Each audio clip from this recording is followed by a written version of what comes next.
Hey everybody, welcome back to World Carnivore Month. We are putting out videos every single day in the month of January to help celebrate World Carnivore Month. And I came up with an idea, ran it past Michael, he thought it was great. We are going to do 2 videos on everything that's the best and everything that is the worst about the carnivore diet. Today you've clicked on the best things about being carnivore as a lifestyle. I don't really even call it a diet because it's more of a lifestyle. No, that's one of those things I think we have to throw out the window that we've been trying to train ourselves to do as well, because our family and friends want to say diet, that special diet you're on. But you're what, around day 10? You're 2 weeks, you're close to 2 weeks in? Yeah, if you started this on January 1st, you are almost halfway through the month, and I bet you're feeling pretty bad. Do you love it? Do you hate it? That's because it's, They probably hate it about right now. But we decided to each sit down and come up with bullet point 10 things that we love about living the carnivore lifestyle. Yeah. And so there's a little bit of overlap. So I'm not exactly sure, it'll be in the title, how many we came up with that weren't overlapped. Okay. But what I noticed as we were going through them is that these were pretty much all completely 100% unexpected positive things we got out of the carnivore lifestyle. So if you're looking for like the science behind the physiology, what it can do to your health and your labs and your hormones, this might not be the video for you. But as people who have been carnivores for 2 years, this is going to be an itemized list of some random things we never thought the carnivore diet could fix and totally improved in our life. So let's keep going. Let's tell you everything we love about being carnivores. Okay, so as we start, no particular order. These just came directly off the top of our head and we just wrote it down real randomly. For me, okay, I am turning 44 at the end of the month. And so the number one thing for me, I think overall, is hormone regulation. And that includes the working out.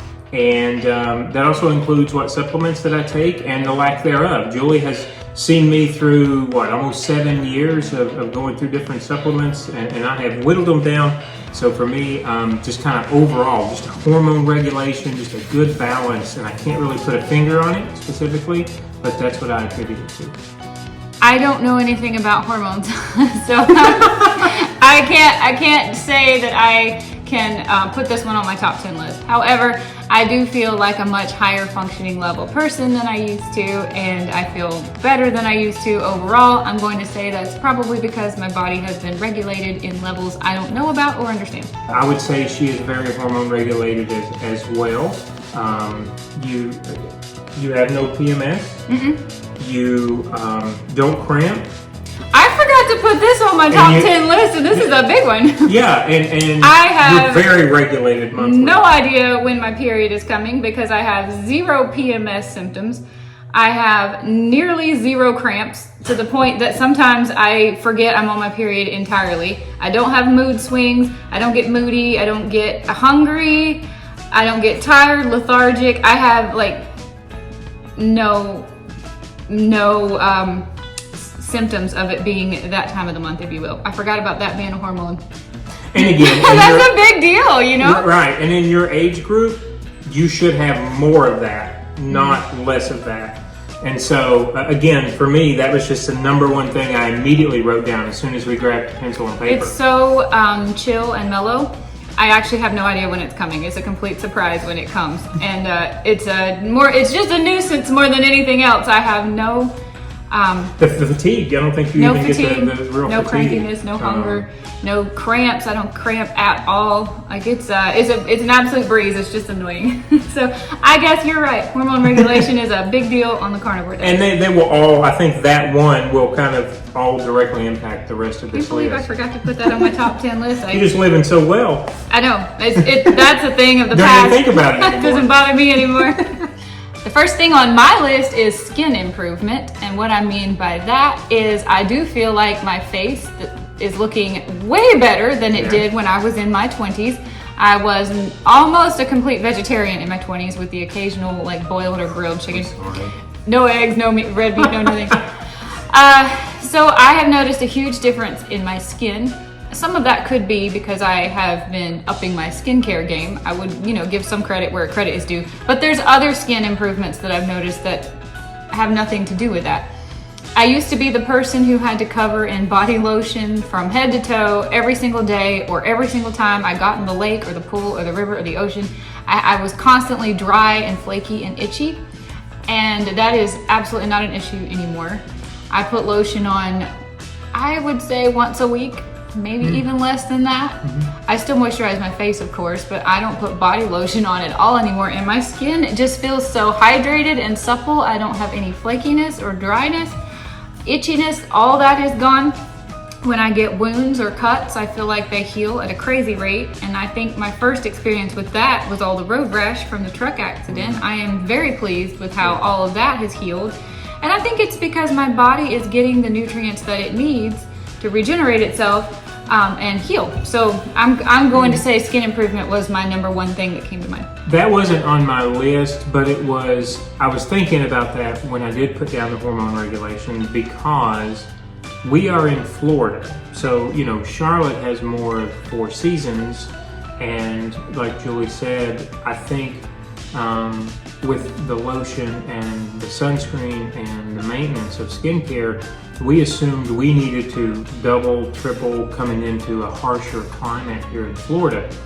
But having the high fat of the carnivore diet produces so much more collagen for us that Julie's right. I'm still putting lotion on daily after a shower on my body. Simply out of habit. Yeah, straight up it. Because at this time of year, and Julie can probably attest to this, but if we were in Charlotte, I know the coldness, I know what it's doing outside, and the dampness and the lack of humidity in the house. Around my ankles, coming home from the gym and washing off, I mean, they would almost get scaly. Like I could brush the, I needed the moisture. And now it's really just out of habit. And that does come, that does come with, even in the hotter months, coming back from being out in the sun in Florida and feeling dry, right? And gritty maybe if we were down at the beach, but after washing off, it just feels like your body just kind of plumps itself back up. It's really weird. And the skincare as well. We still maintain our skincare regimen, but the results are so much different. And I can even say that again, turning 44, I hope I don't look like it, but that's a biggie, and I didn't write it down, but I thought about it when I did the hormone regulation for me. But yeah, skin, I mean, everything. There's no dry spots. I don't know, you just feel hydrated. Plump is the word that I want to say, but yeah, all day long. Hydrated, like you have plenty of collagen. Yeah, exactly. That's pretty amazing. I really enjoyed that part of it. Yeah. What's next? Number 2. On your list. On my list, some might argue that this could be a bad, but I'm taking it as a good, so let me explain. Never bloated / full. And I don't mean that in a bad way. I mean that even if we sit down, because I can tell you, the first time we went carnivore, we go to Home Goods, we buy 2 big cutting boards, right? We're going to use those as our plates, and we're making a pound of beef. And Julie's making 16 ounces of steak. And I'm like, okay, I'm going to start with ground beef. And so I've got 4 big quarter-pound patties, maybe some bacon on the side, uncured bacon, our raw cheese. And so going through that, you feel full. And then about 30 minutes later, you're back, I think, maybe an hour, you're back to baseline. So for me, I think that's a good thing, because what I can tell you, and I think, again, maybe Julie will agree, is that typically when you pick that largest meal time, because for Julie and I, it's probably around 3 p.m., because I stick more to a food window, but we will have that largest meal prior to going carnivore. And then it's like, you're done. You can't be creative. You're sluggish. Your body's trying to figure out what to do with everything you've put into itself. You're talking about a standard American diet. It took some getting used to for our bodies as well, but now it's like sitting down. Yesterday I sat down with 7 whole eggs and 12 pieces of sausage. I'm at 3:30 or whatever it was. About 5 o'clock, we're going, are you ready for your kombucha? Because we're back to like, I don't want to say being hungry, but it's one of those things you've got to trick your brain or tell your brain or really go out and in a good way, find other things to do or study or watch or whatever you do to fill your time with. But the bloated is an even bigger deal. There's a lot of mornings Julie will get up and I'll come back from the gym and she's like, I feel lean and clean. And that's exactly the verbiage. I mean, that's what you feel. And going to the gym, I mean, I feel like overnight sleeping what it was off that we ate, it could have been 3 days since I last ate. That's just how you feel when nothing is inflamed in the GI system. So that's... I hope nobody sees this video and it hurts their feelings, but I have gotten to where I dread holidays or visits because I know that people want to eat a standard American diet and it's really we're going to get into that in another video, but it's not worth it to me. I have not felt bloated in so many months now since going carnivore, or just that feeling after you eat a big meal where it's like, ugh, I just need to take a nap. I need to unbutton my pants. I need to veg, I'm worthless for a while. I am like that feeling. I don't want to feel that way. And we finish our meal and I'm springing up off we actually eat on the couch like heathens, but I'm springing up off the couch like, let's go do stuff, let's have fun, let's have adventures. I don't feel bloated. I just feel rejuvenated. And I like that. That was an unexpected bonus of the carnivore diet. Yeah, I wasn't expecting that. A lot of the people that we followed in the beginning and read and watched videos didn't explain that. Of course they explained the inflammation going away, but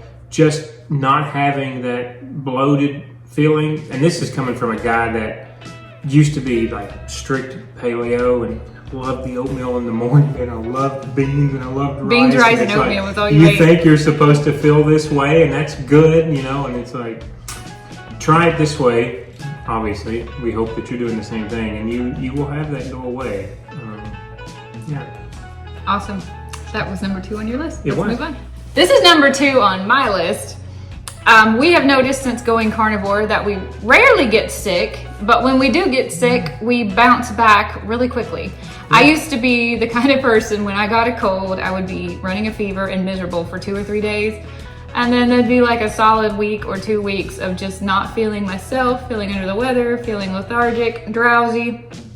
Ever since going carnivore, I feel like for me, a cold lasts about a day and a half. And then maybe a day and a half more of just kind of trying to get my energy back or my strength back. And then I'm good to go. Like I am back to baseline so quickly, so fast, like a kid, like a kid. That for me was unexpected, but a big plus. And I feel like I agree with everything that Julie's saying, but on top of that, where I am more active than Julie is, I won't say that we wouldn't have a rise in body temperature, but the number of fevers has went down drastically. So now I feel like, well, if I start feeling crappy at the end of the day or think that I'm starting to get sick, I can get up the next morning and go to the gym and feel like I sweat that out, if that makes sense. Like if I'll just make myself sweat, my immune system will go into turbo drive. Yeah, I feel like our immune systems wipe are that just out. functioning on a whole new level. Yeah, no, I completely agree. And that colds are I don't want to say absent, but and we're exposed to a lot. I had a job in the hospital, so I was bringing home all kinds of bugs and germs. Michael travels for work frequently. We also travel to visit family and friends, so we're exposed to airplanes and airports. Like we are not hermetized in this house here. Yeah. Again, I think that goes back to hormone regulation. Is that you kind of reset every night. That's how I feel, and that, like Julie said, goes along with injuries and being sick. It was so important to me that my face is looking younger, my road rash healed quickly, and I don't get sick and colds anymore. That I made those 3 out of the 10 on my list. Wow. Let's move on to the next on your list. What's next? Okay, next is generically not as sore. So again, I'm taking my age into account here and activity level that I have, and I have forced myself last year where I was primarily just doing endurance things like running to start doing more cross-functional training and some just strict strength training and some just running. So it's been a full mixture that I've played with in 2023, and I liked it, I guess is what I'm saying. But regardless of what I do now, and I won't say that I don't get sore, but what I will say is getting sore, and again, at my age, my joints aren't as young as they used to be. Stressing the muscles out, you rebound quicker. And if you do get sore, I would say that after following 24 hours, it goes away. And what's really nice is it seems like not only does it go away, but if you go back into the gym to do that exercise, which the old mantra was you go back into the gym and work out that same body part to quote unquote work out that lactic acid buildup because you're so sore. You go back into the gym and you work the same body part. Not only does that soreness not come back, but you can put more weight on. It's really weird. And I again go back to the hormone regulation, but that is the biggest change that I have seen. And those of you who don't know, I have dealt with a soft tissue injury now going 5 years, I think it's 5 years today, from running. And so this soft tissue injury, piriformis syndrome, if anybody's heard of it, it was a severe piriformis syndrome. Again, I have had to deal with soreness, tinges. It feels like sciatic pain because the muscle actually butts up against the sciatic nerve, but that is almost completely gone away as well. If I really work it out, if I really do something like a deep squat back there, even so, I don't come home and sit down on the couch and have it stiffen up. Julie can probably tell you. You don't even foam roll anymore, do you? I foam roll. I do foam roll every morning. But Julie will tell you that's only because of the lumbar spine, which is a totally different conversation that I've had to deal with my entire life. That's just to loosen up right around my waist, those vertebrae. But when I was strictly just running, I would come home Saturdays were the long day, get on the couch, and if I got back up, it looked like I was an 80-year-old man because everything stiffened up. So now, it doesn't matter. I'll come in and tell her I've ran 22 miles. I'll come in and tell her I've worked out hard for 2 hours. I won't tell her I'm not sore, but I know I can sit down on the couch. I can sit down in this chair and get back up. And I'm still fluid. I'm still springy. Oh, it's not like Oling from those eggs. It's not stiffening the joints up, and that's a big deal to me. So I really like that. So not as sore overall. I don't work out. I walk the dog for a mile or two. Yeah, but you don't even feel it, even when we do the walks on the races. But the half marathons that I have walked, the 5Ks that I have walked, anything that I do in my own little solemn sedentary way. I never get sore and I never get stiff. I know I could swim. Yeah, you can swim. Yeah. I never get sore and I never get stiff. So. And that includes, guys, long plane rides too, across multiple locations last year.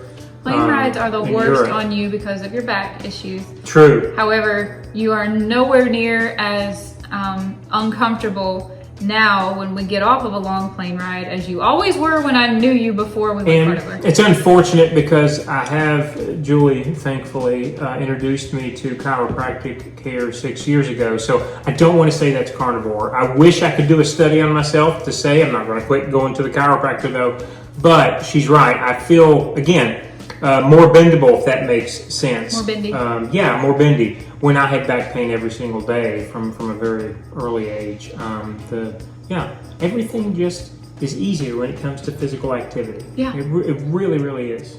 I don't creak anymore.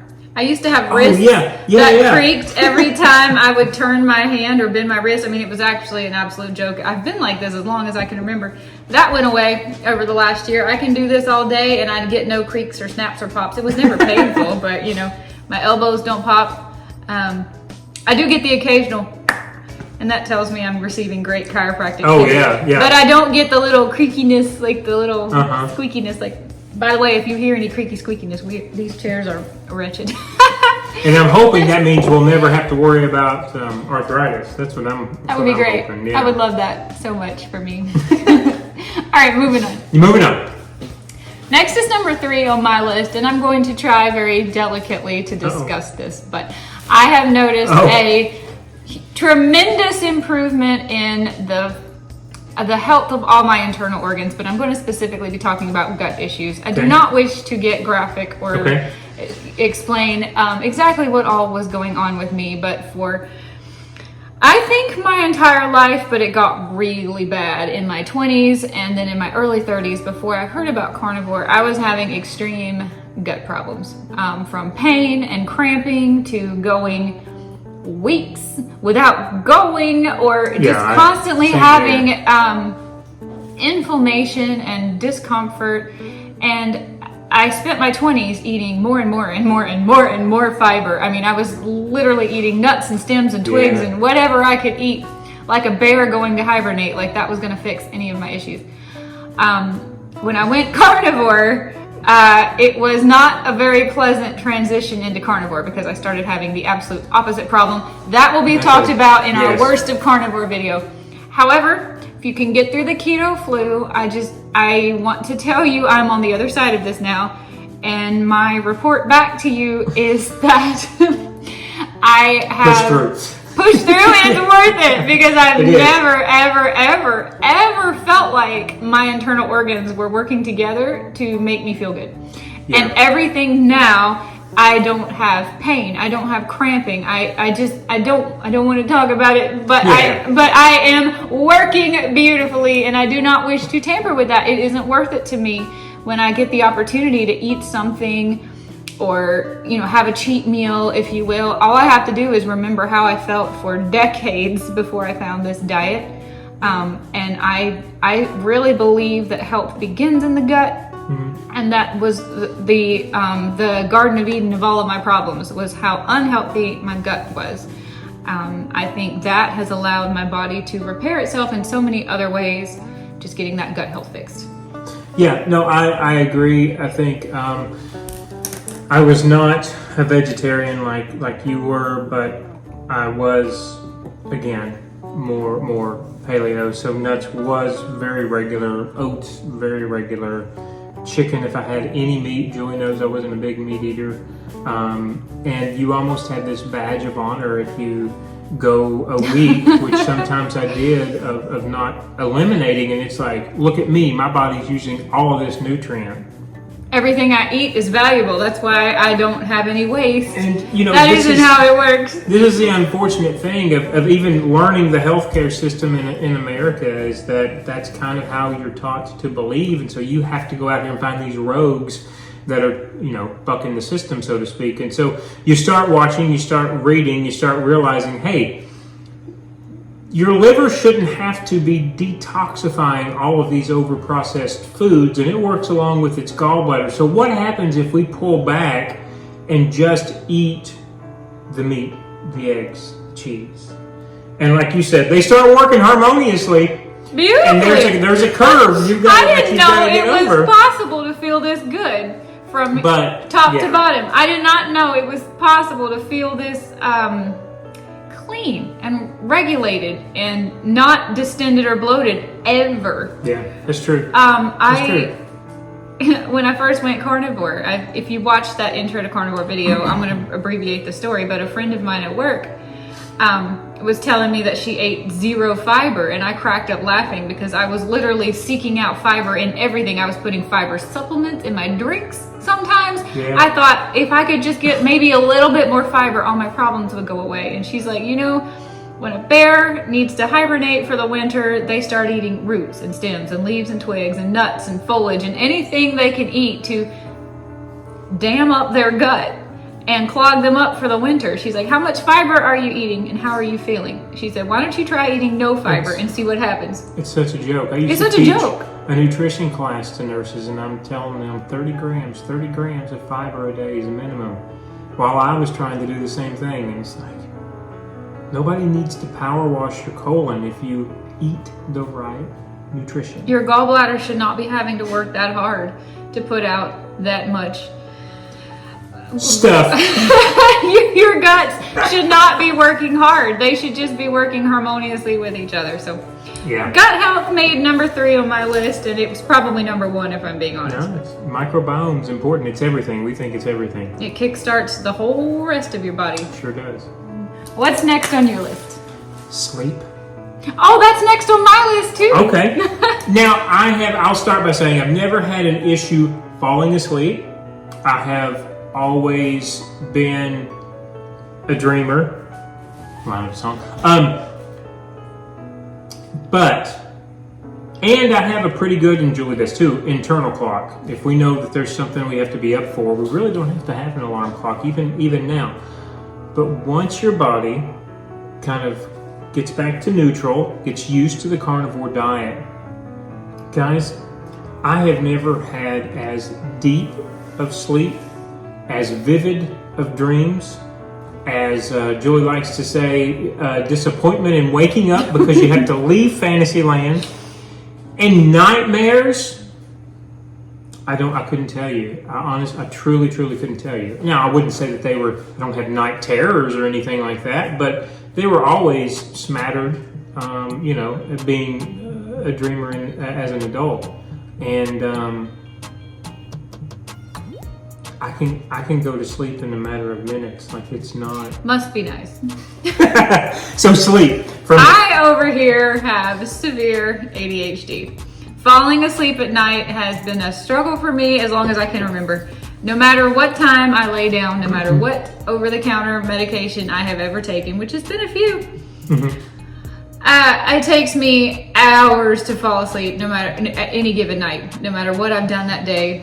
However, I haven't noticed that the carnivore diet has made really any impact on how long it takes me to fall asleep. However, I now feel like when I finally do get to sleep, I sleep a solid 6, 7, 8 hours, depending on what we're doing, what our schedule's like. And it is the most high quality sleep that I've ever had in my whole life. I mean, I feel like a baby. And like you said, when I was a small child and I was sleeping great, I was having constant nightmares. I haven't had a nightmare in so long. I think the only nightmare I can remember recently was you dropped the dog's leash and you tell me that. The dog ran away.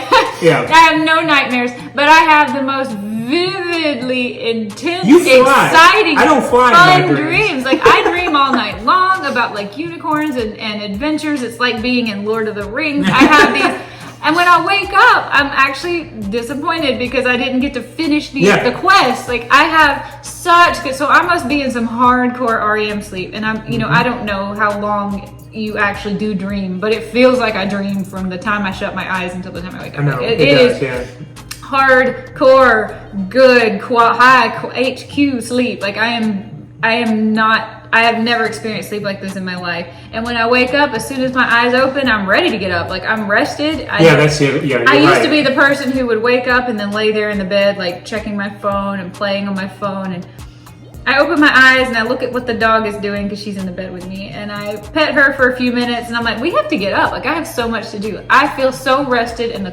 quality of my sleep is so great. Same. I mean, I'll start waking up. My body will about 15, 20 minutes before I really need to get up.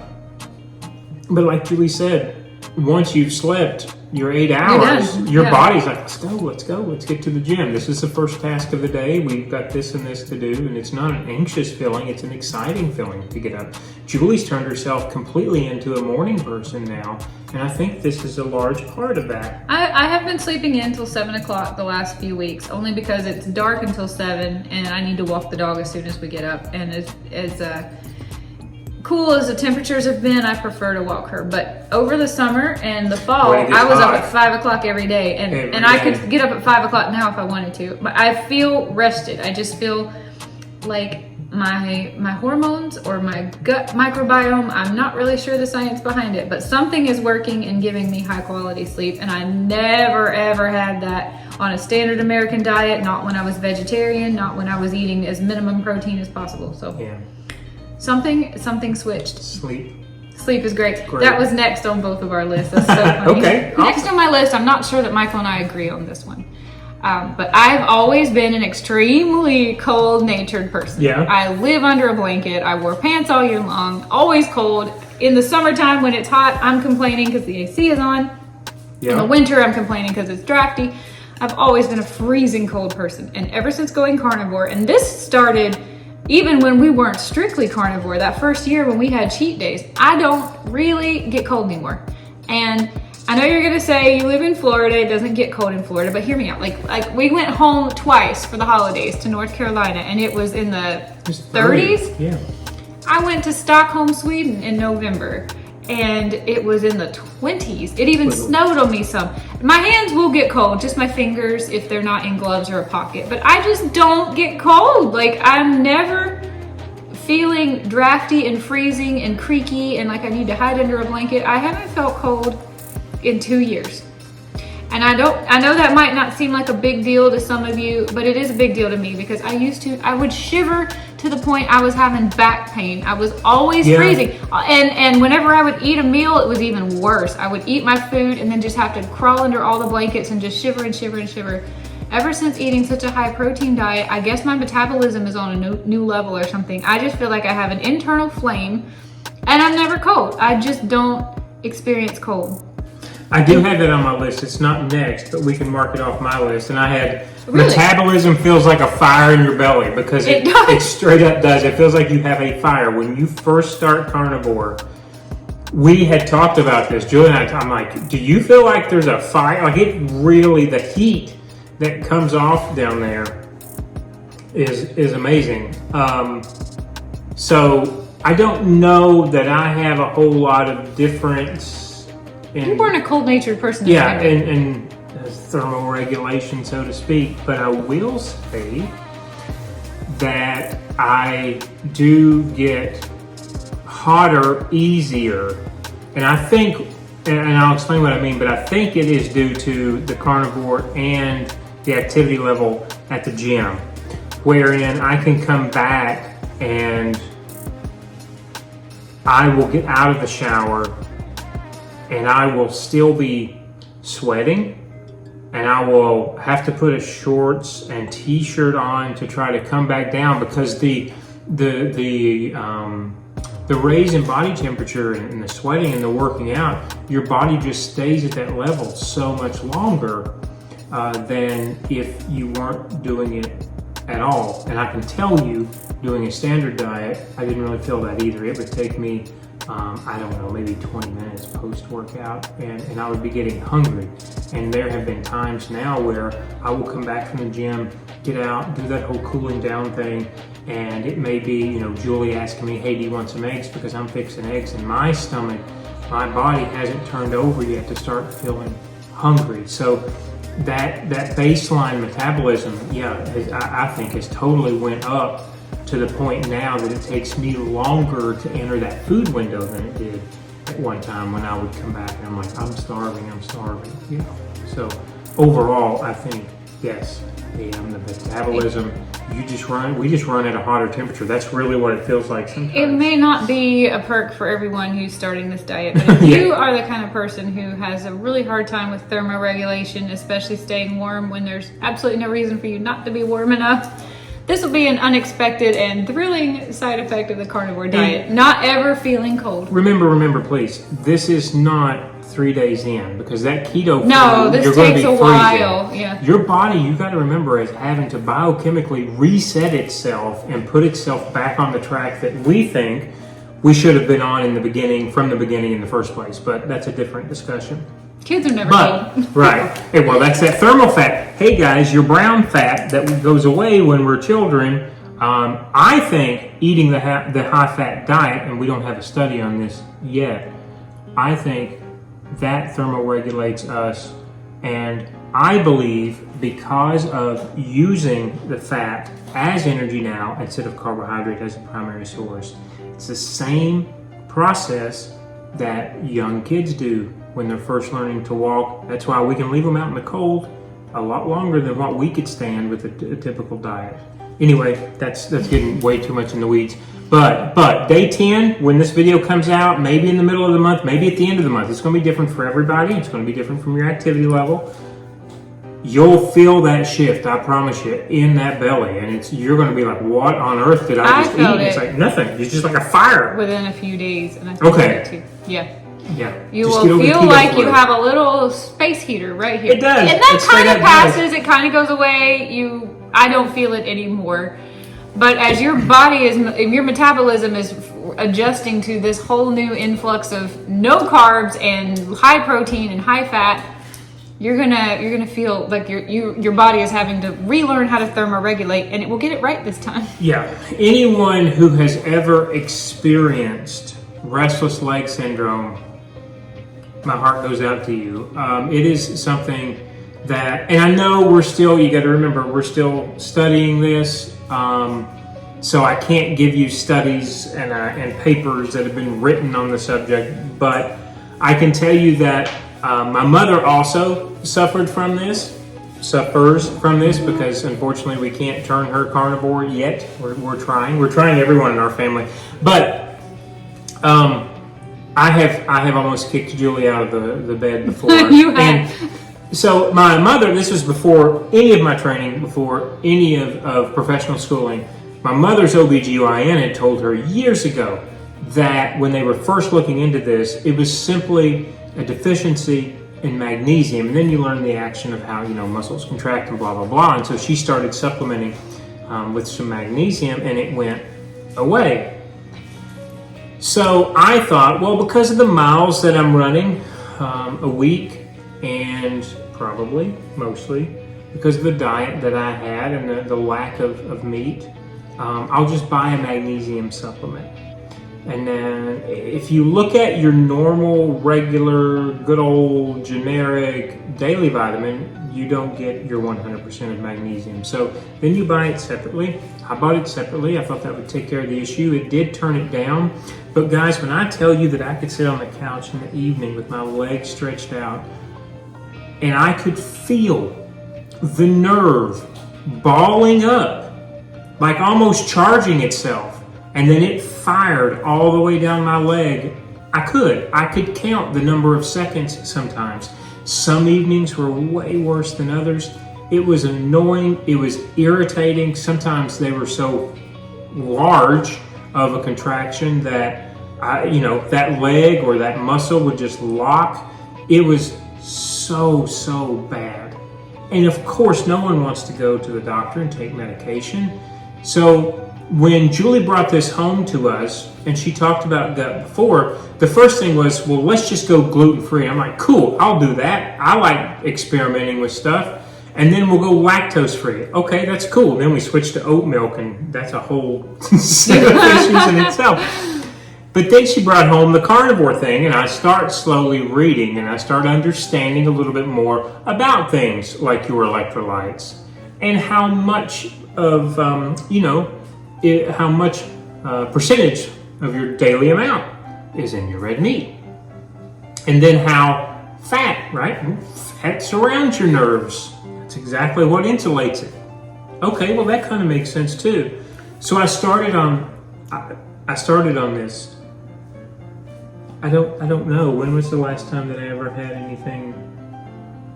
I don't know. Restless legs, I can't remember. It's been so long. I truly don't know. And if for nothing else. You're not kidding. You have literally kicked me so hard, I almost fell out of bed.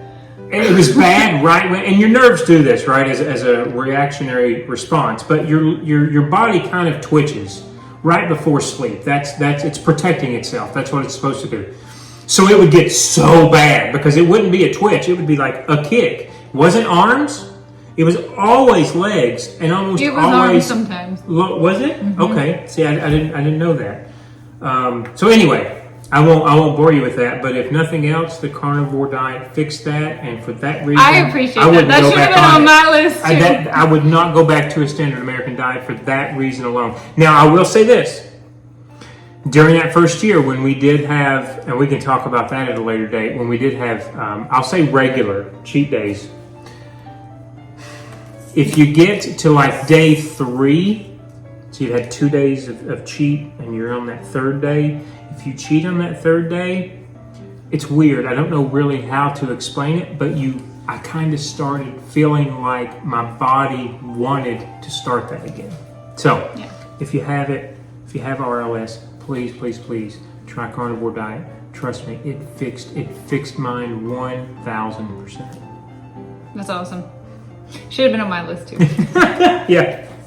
All right, next on my list is immeasurable. So I can't really tell you how scientific this is, but I have noticed a huge increase in my mental clarity and clearness and my ability to plan and problem solve and think and manage my level of anxiety.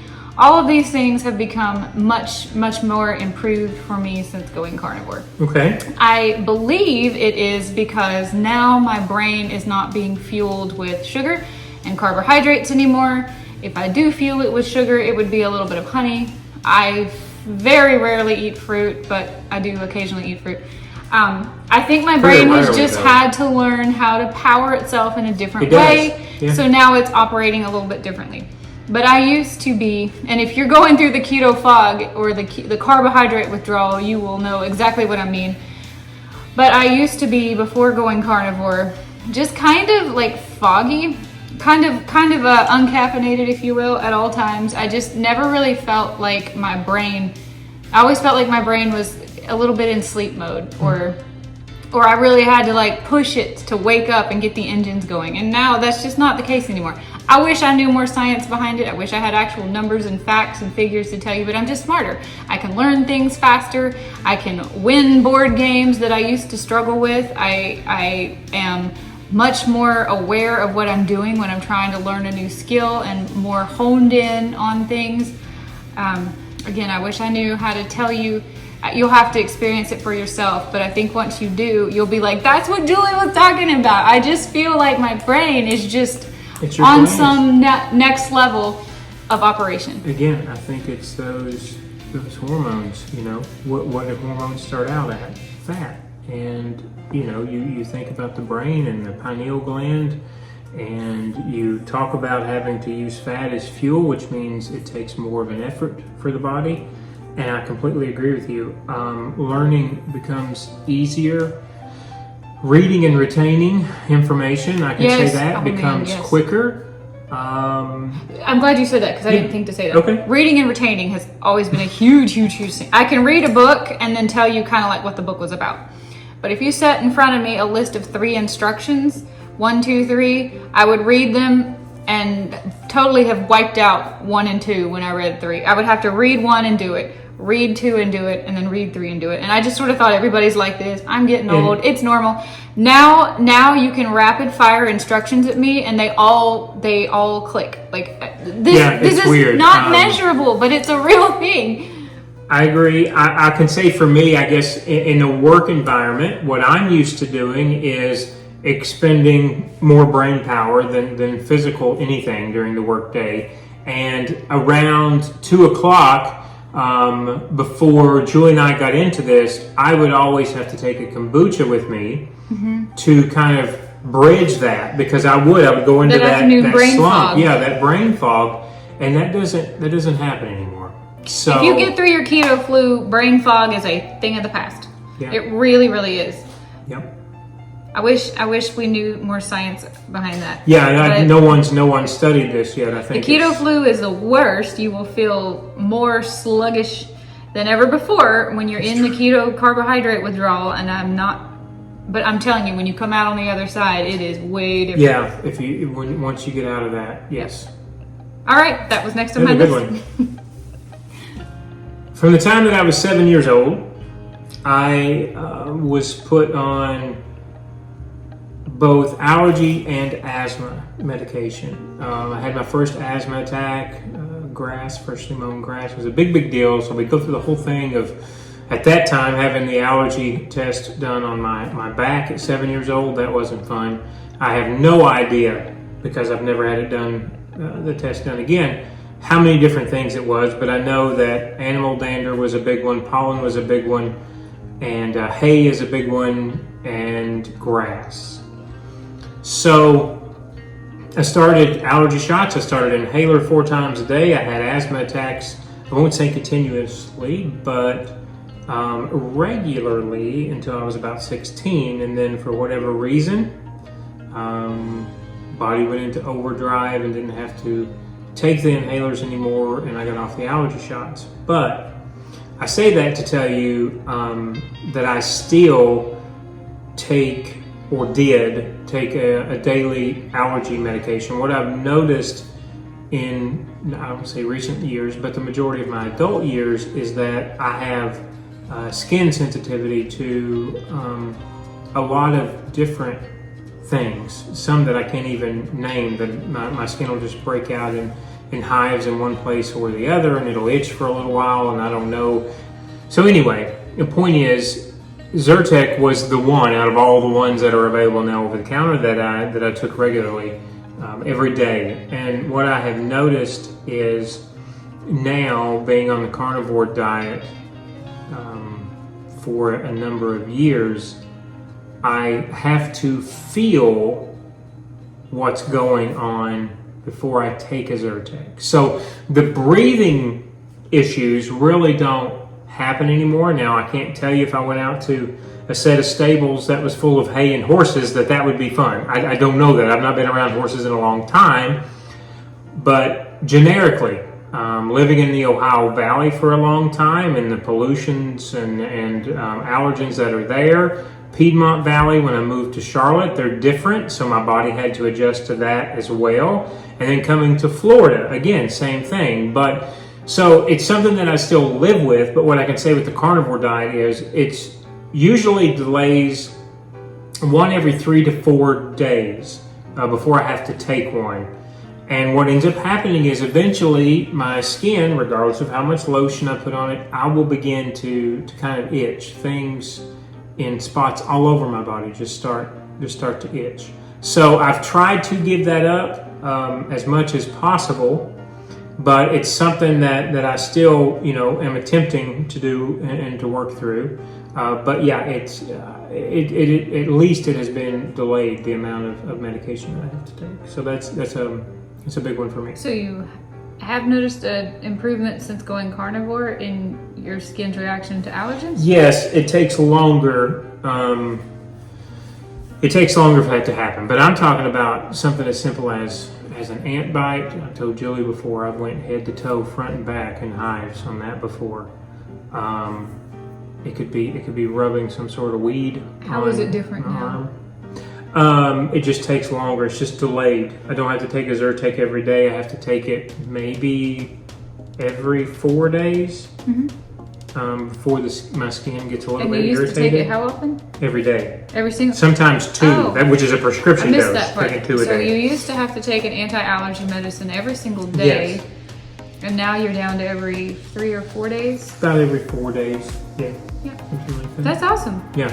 And Julie can tell you, when we go back and see her grandmother, that's really the only people in our family that have cats. I'm still highly allergic to cats, but even that has gotten much, much better as well, going back into that environment.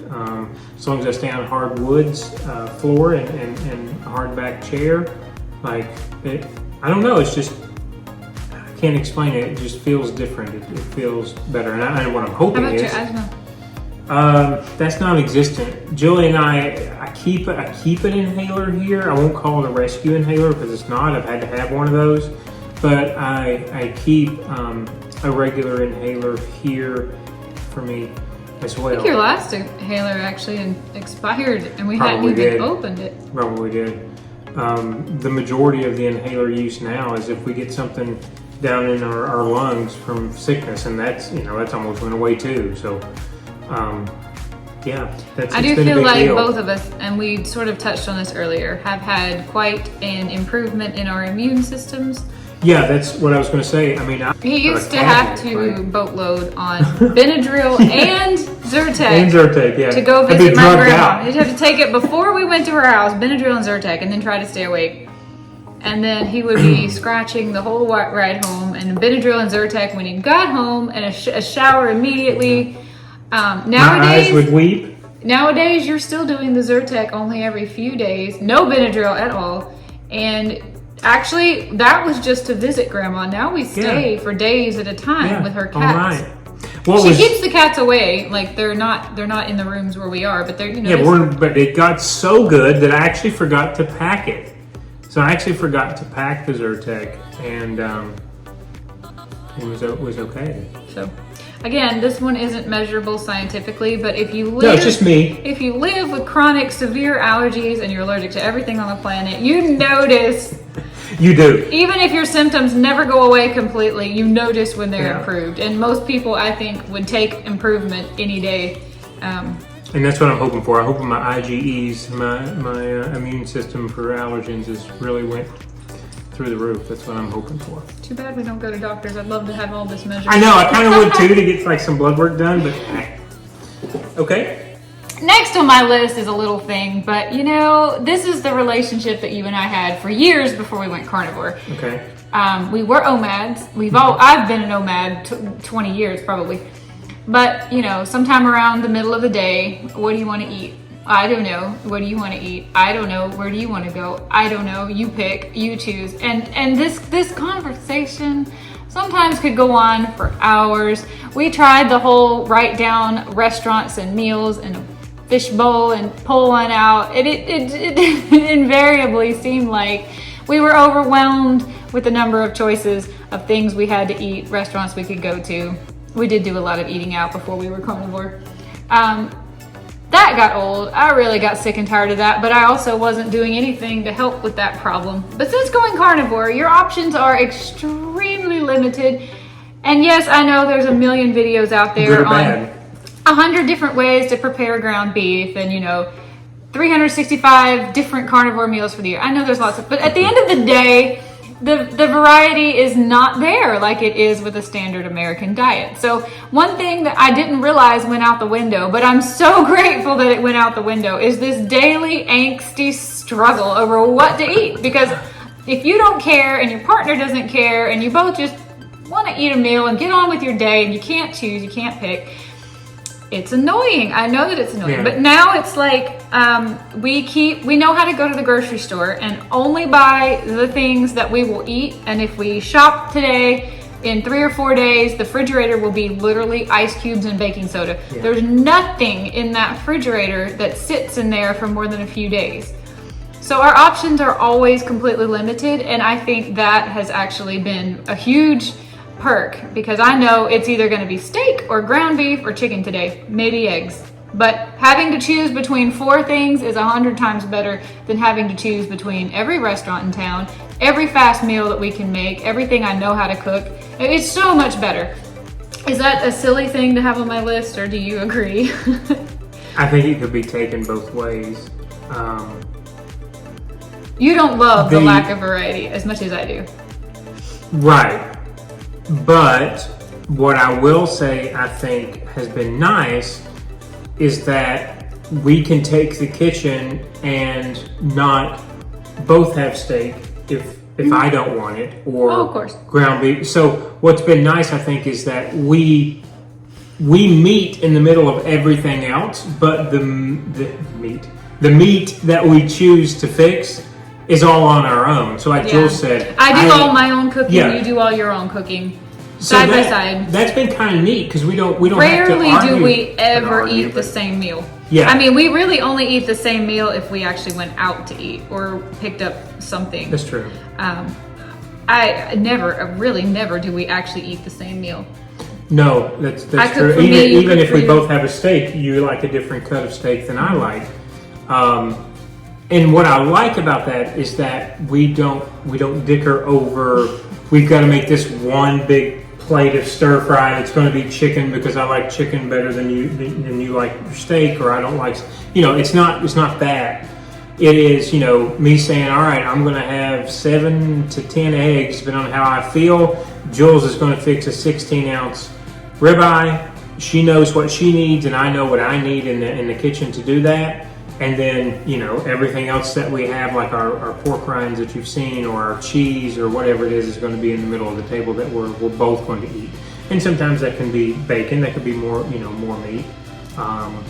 But yeah, that part of it I do like, is that we don't have to go get one big whatever it is for the family to cook. If you want a single steak, you can get it, and I want whatever it is. I pay 1 pound of beef. Like that's easy to do. So I do like that about it. We almost never have leftovers. Yeah, that's totally Because true. we really know how much to fix to eat and be satisfied. Yep. If we do have leftovers, and that's extremely rare, they become like my scrambled eggs kitchen sink. I just throw it in my scrambled eggs. Scrambled eggs for me is what crock pots are to most people, I guess. I just throw whatever we had left over from the day before. You used leftover shrimp butter. You sauteed shrimp in for your eggs. The only thing in our fridge that lasts more than like 3 or 4 days is the kombucha that I've brewed. That's true. Or the ice cubes. Like, not even the cheese. There are no condiments in there hanging around for a long period of time. And I love this. It makes for such a streamlined, clean, easy. No decisions, no choices.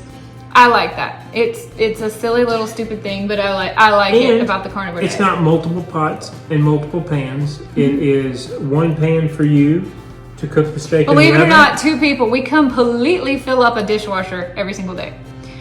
But we don't have to hand wash anything. And we have exactly the amount of pots and pans that we need now, that we use pretty much every pot we own, or pan, I should say, every day. And it gets washed, and then I don't know. There's nothing in the cabinets collecting dust. Nothing going unused, unappreciated. I interrupted him. I didn't mean to. I thought he was at the end of his thought, and I got excited about my thought.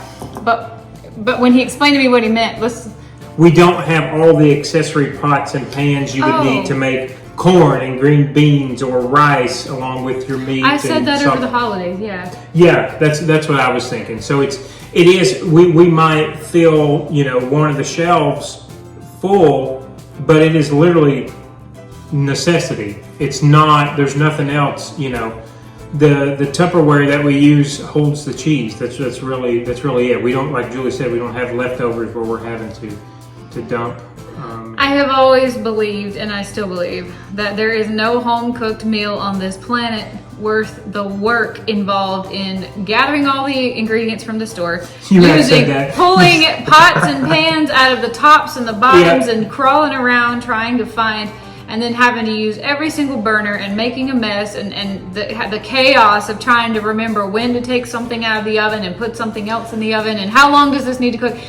To me, that is such a high anxiety, stressful thing. She hates it. Give me one piece of meat I can slap on a pan, slide it in the oven, and 10 minutes later have a perfect steak. Like, carnivore. Unless it's the crock pot. Otherwise, we have, like I said, our own little cookware that we like. Otherwise, it's a crock pot, and that just makes everything better. Yeah.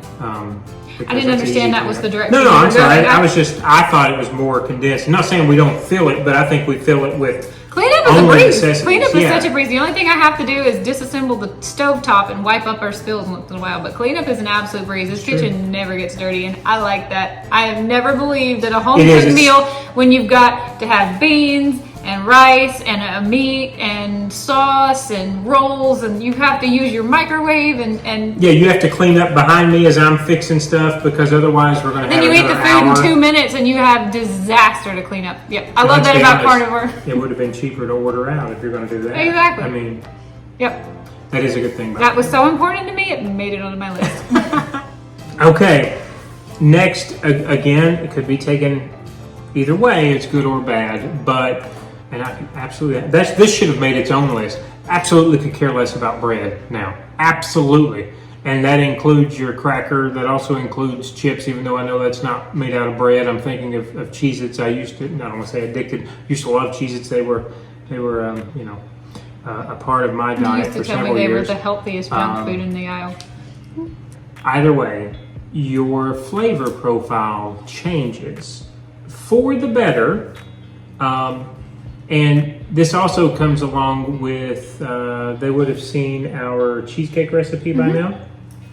I absolutely hate cheesecake. Cheesecake's the worst dessert on the planet.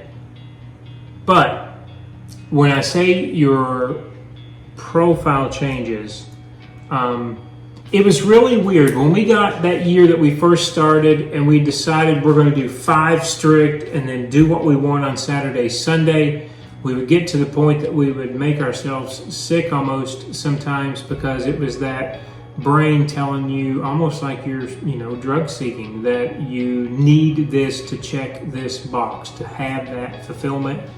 And if you get through it, because maybe you're tougher than we were in the beginning, at some point in time when you do decide, because you have friends, you have family, you have your own birthday and holidays and whatever else, whenever you do decide to cheat, it doesn't taste the same. I used to love gummy things, anything gummy and sour. That's kind of went away. I couldn't tell you the last time I had something like a Skittle or a Starburst or this kind of ties into what's next on my list, which is I don't feel controlled by cravings for things. Yeah, anymore. Exactly. That was on my next list. Break the chain of dependency. I never really was actually a sugarholic before we went carnivore. I never cared about dessert. I never cared about candy or sweets. I ate once a day and I was fine with that. Then we went carnivore and we were struggling in the beginning with how bland everything was. So I started a very bad habit of trying to throw one day a week is a cheat day and I'll throw in a dessert or maybe a bag of candy or something. And immediately I became possessed by the sugar demons. As in candy I never liked before, I would eat a whole bag. Dessert I didn't even care about. I didn't care because it had sugar and it was giving me that dopamine release. I became controlled by sugar cravings after going carnivore when I was trying to just offset some boredom of carnivore. Yeah. So when we finally figured out that the cheat days were making it worse on us and we cut them out pretty much altogether, we'll talk more about how we do cheat now at a later time, but you can put a steaming hot plate of bread in front of me that smells so good, like melted butter, potatoes, french fries, even foods that have that just delicious smell where your brain is like crying out for them. I don't get that way anymore. I can turn my nose up at anything now and that put the power back in my hands, and it made me feel so empowered to be able to choose if I want to eat something that's not on the carnivore diet. I can pick and choose when, how much to take it or to leave it. That's huge for me. Agreed. I think that's kind of what the point I want to make about this one, and kind of like the next one you said and the next one on mine about the dependency on food. With the flavor profile changing, what it begins to do is it resets your brain into deciding or weighing the pros and cons of what's going to happen if I eat this. And I think there's pluses and minuses, because we're not going to sit up here on some high horse and say we don't ever cheat. That's crazy. We do, certainly. But what you will find is if you get into this routine where your body is the 98% carnivore, when it comes to a cheat day, even though, it is a benefit. Even though the flavor profile has changed, your brain doesn't crave it. So, like Julie said, it could be something that may look amazing, wonderful under the glass, or that some family member has made, and we get a piece. Hey, we're going to reward ourselves. We've been great all month long. This is one day. So, two things to that. First, it's 100% true. It's one day. The way your immune system's working, the way your gut microbiome is flourishing, eating that, you're still going to get up the next morning and probably, for the most part, feel the lean and clean again and not have the bloating one day or one piece. But you start tasting it and you're like, you really have to gauge, is it worth it? Yeah. Because if it's not great, earth would I waste the calories? And after that one bite, I've seen Julie put stuff down. She's like, I don't like that. I was never like that. If I took a bite of something, I was going to finish the thing. Right. Even if it was mediocre. I mean, I guess if it was bad, I wouldn't have finished it. But I always kind of felt like if you've taken a bite out of something and you've ruined it, now you're wasting it to throw it away.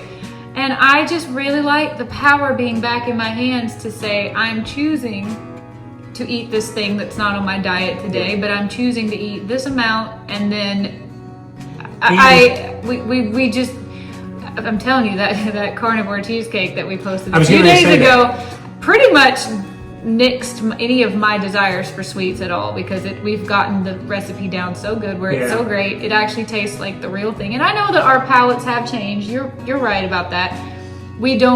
Things that used to be delicious are now overwhelmingly unpleasantly sweet. And I know that comes from not eating, white sugar. Because we can even compare it to desserts that we had in Europe last year. Yeah. Where they don't use all. If anyone has ever traveled out of the U.S. to another country and you got a dessert there and you were like, wow, this isn't very sweet. We used to feel that way too. We've been out of the country lots of times, and I think we felt that way everywhere we've ever gone. And now that we're carnivores, we travel to these places and eat these desserts, and it's like, wow, there's such a bunch of flavors in their desserts that aren't just straight sugar, or corn syrup. Just real fruit, or real cream, and not sweetener. We love that now. We do not want the standard American desserts that are just noxiously sweet. So that's why, like Julie said, we'll take something we liked in the past and try to experiment with it. Mm-hmm. And when I said my flavor profile had changed and that I hated cheesecake, I still do if it is standard, even in New York City. I don't want that. But now that we've played with the keto cheesecake and I have it, I guess kind of dialed in that still hits the trigger if I'm looking for something sweet, even though it's not that sweet. That will fulfill whatever need, I guess, that my brain told me that I had to have. So it's done a complete 180 in that, in that instance, in a good way. And like Julie said, it's another thing. I don't crave fruit. I used to crave fruit. I won't say a lot, but regularly, and I don't do that anymore. And what else? Like I said, I always had gummies along with me. You used to chew gum like a fiend. Yeah. Trying to get a sweet taste, and it doesn't last long when it's gum. You don't even do that anymore. Now, if I have, and I don't remember when this was, it might have been over the holidays. I can't remember. Chocolate I can tolerate, but it needs to be more cacao than it does anything else. Dark. You like dark. You've suddenly decided you like dark chocolate. I know, right? With some salt, with some sea salt. Mm-hmm. But here's my final point. I'm going to wrap it up. If you do have something that is, let's just take jelly beans, because I think I eat my weight, and Easter's coming up in a few months, and they'll start having, I think Valentine's candy's out, and then Easter will go right along behind it. Now, when you have something that is just like that, glucose syrup and the fructose and all of that modified, or the corn syrup, I will, and I don't know about you because I don't know when the last time was you had this, I will get a headache so fast. My brain's like, whoa. What are you doing? You're flooding your blood with all this simple sugar. We're used to burning fat for our carbohydrate source, and so I know, like, my body will tell me, look, you might have had a serving, whatever it is, let's say 15 beans. You don't need any more. I'm going to get a headache, and I never get headaches, but I will when it's something that's overly sweet with those simple refined sugars. So, yes. Your flavor palette does change, and I believe that it changes for the better, because the less that you crave these fake sugary things, and the more you learn to appreciate, your life is just going to get so much better. Yeah. When's the last time we had a donut?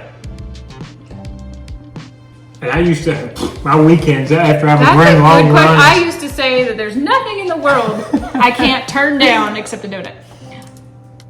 And now there's nothing in World Carnivore Month last January, when we were doing the daily vlogs, someone brought in a box of donuts to work, and I didn't eat any of them.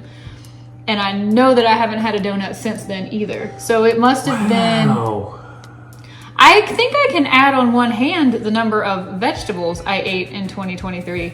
Yeah, so I'm pretty sure donuts... and that includes sweet potatoes. Because I didn't eat a lot of sweets in 2023 either. We do, when we travel, we kind of open things up a little bit because we like to try new foods in new places. So when you watch our travel vlogs, like when I went to Sweden, I tried a cinnamon bun. I think I tried a slice of blueberry pie and a cheesecake in Sweden, all of which were seriously under sugary. You know what compared you didn't try? But I liked them better. I would rather have those than broccoli, Brussels sprouts.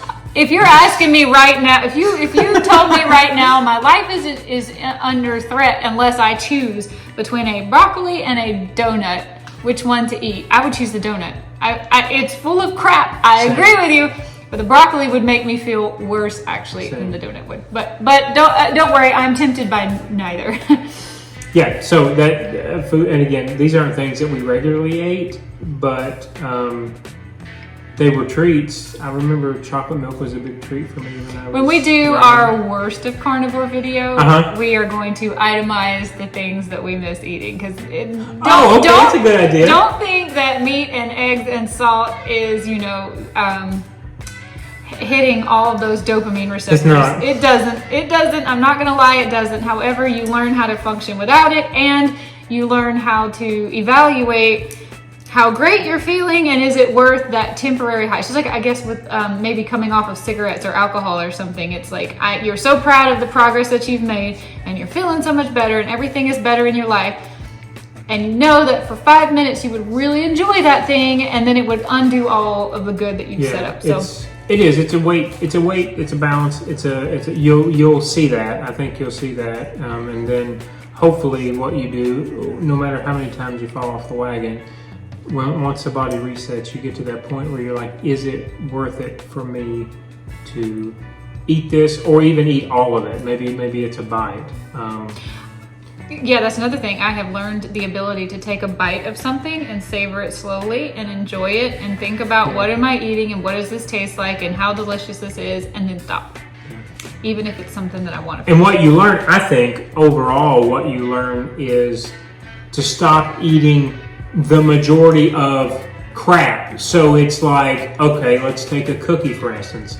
I'm not just going to go out and buy the pack of Oreos on the shelf, or even the Walmart in the bakery aisle. Like, you really have to put a value on it and say, well, if I'm determined that this is what I'm going to have, then it's going to be the cleanest possible ingredients that it can be and the least amount of fake. That's, I think, ultimately where you get to once your body adjusts. Yeah, I agree 100%. Was there more on your list? They kind of all went into one thing about the flavor profile. I was going to say the same, so did mine. So I think this will be where we end the video here. Okay. I don't know how long it's been, and I'm unsure at this point exactly how many bullet points we had, but I hope you enjoyed this video.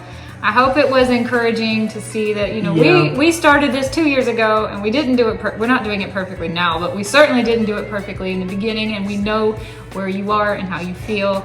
And we're here to be a support and encouragement to anybody who's just beginning this journey. You start off with big changes, and when your body adjusts now, like Julie said, it's small, it's minor, it's little things, and so there's always, I think, room for improvement. But the biggest thing is not to let yourself get back on that train of the over-processed things that are very easy to grab, because it's not easy every day. It's not easy to travel, certainly, with this, and sometimes it does become a situation of, hey, it is easier if I just go to ABC and pick this up. And so we're there with you. We lived it, but we're telling you, if you give your body the time to reset itself, these little blips with the cheat days become fewer and far between. Yeah, I don't want anybody to feel like a failure if you fall off the wagon. I always felt like a failure when I fell off the wagon, and I want to tell you that there is nothing that says you can't finish what you're doing and realize you made a mistake and throw the rest away or move on. Tomorrow is another day. Tomorrow. We fell off the wagon over and over and over and over again for a whole year. before we got a handle on it. And it wasn't until January of 2023 when we decided to challenge ourselves to have 31 straight days with 0 cheating. Yep. That we really did round that curve and get to the point where we can have what I would call controlled cheat days. But even then, they're not a day. No. Like, it's not even a day anymore. It might be a snack Yeah. or a small meal, but it's not like it used to be where Saturday's like, all right, I'm going to start eating at 10 a.m. and I'm not going to stop until 7. Whatever I can put in my face. Binging doesn't happen. Making completely terrible, unridiculous. Things that I didn't even like before I was eating. Doesn't happen. Like, I just don't want anybody to feel like I felt when I went through. I would have a cheat day and I would feel like just beat myself up. You know, like it isn't like that. You just keep trying, keep sticking with it, and they'll become fewer and farther between. It will. It was great to have someone in the house who was doing it with you. I will say that. God, I can't imagine doing this without support. Well, originally I was going to do it until Julie got tired of it. Again, just as an experiment. Because I knew she loved steak. She's like, oh, I can eat steak? I didn't know steak was healthy. I thought it was a special treat. So that's how it originally started for me. I think Julie had it more of a goal in her mind. But so I can relate to you if that's what you're doing is just to see. And it's not easy every day. I mean, I'll tell you that. But I think you will get into the sweet spot if you keep at it. You come back here and you can laugh with us and ask us questions, and we are here for you. We've experienced. We are your carnivore friends, and we want to be a positive place of encouragement. And we will come out with a worst of carnivore video. You'll see that shortly if you stay tuned. I'm sure it'll be a bucket of chuckles. Yeah. It's not all sunshine and roses, but when you cross through the hurdle and you get to the other side of your ketosis flu and your carbohydrate withdrawal and everything starts to become better and better and better in your life, you'll know where we are and why we feel so passionately positive about this lifestyle. And thankfully, luckily, we don't have any of the diseases that I know a lot of the folks in the community have talked about and the reasons why they started this diet. So we won't speak to that, but again, those results, their experiences seem to speak for themselves, and we're just telling you what we've seen. And like I said before, we're just trying to help people get off that sugar train as easily and as quickly as possible for them. And hang in there. Yeah. Hang in there. You can do this. I promise you can do this. One day at a time. One day at a time. Check back in if you need to hear more from us. We are always here to support. See you later, guys. Have a great day. Bye.